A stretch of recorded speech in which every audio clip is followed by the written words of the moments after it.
This is one of the most insane trade deals I've ever done. He traded in all of these watches toward one single Patek Philippe perpetual calendar on a full rose gold bracelet. So a brief overview of the deal structure here. He's buying our Patek Philippe, reference 5270/1R, for $140,000. He's trading in all these watches, and at the current moment, no money was exchanged. He dropped these watches off in our store, and I let him walk out with the Patek Philippe. He wanted to leave all these watches on consignment, however, he wanted to keep these 5. And in order to do that, I told him, we can still put them on consignment, but I want you to leave me an additional $30,000 so that I feel comfortable letting you walk out with the Patek. He said, can I just leave you some more watches to hold as collateral? And I told him no problem. So these 5 watches that he left are worth around $30,000. So that was good enough for me. Once we get all of his pieces sold, depending on the final sales results, we'll determine how much money is exchanged between us. So the way I made this deal for him is that he's going to be paying 10% consignment fee on any piece under $5,000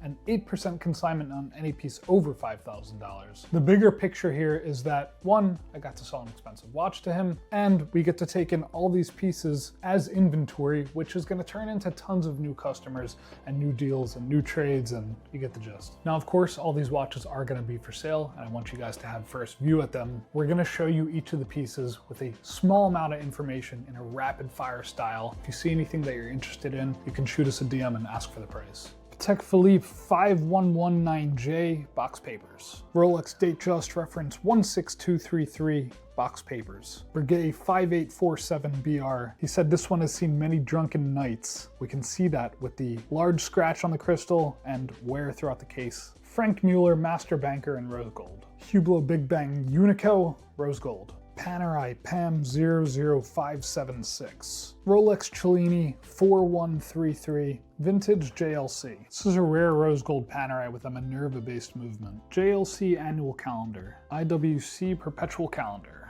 A very intriguing Zenith Port Royal. Breitling Cockpit B50. This is one of my favorite pieces in the box. It's a Breitling Chronomat, gray outer dial, and the sub dial goes from gold to blue. 39mm case, so not too big for a Breitling. Just a very cool looking watch. This is a Glashütte regulator in rose gold. Very nice watch. Tudor Black Bay with the red bezel. Another Breitling Chronomat. A Breitling Navitimer, rose gold, blue dial, annual calendar with a moon phase. Limited to 50 pieces. Tag Heuer Carrera Chrono. Breitling Chrono Day Date. Vintage Breitling Chrono. Omega Speedmaster Mark II Rio Olympics 2016 edition. A classic Tag Monaco, a vintage Seiko diver, and last but not least, a beautiful vintage two-tone Submariner. That's a wrap. Hope you guys had a good Thanksgiving and enjoy the weekend.